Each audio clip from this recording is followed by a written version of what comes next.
Jah. Oota, kas masinas on Inteli CPU, millel on oma integreeritud graafika ka või? i7? Siis sul on tegelikult 2 graafika adapterit.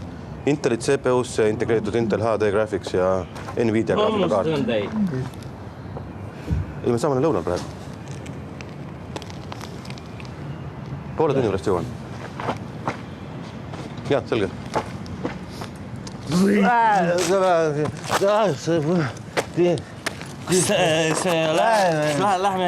Lähme edasi ka.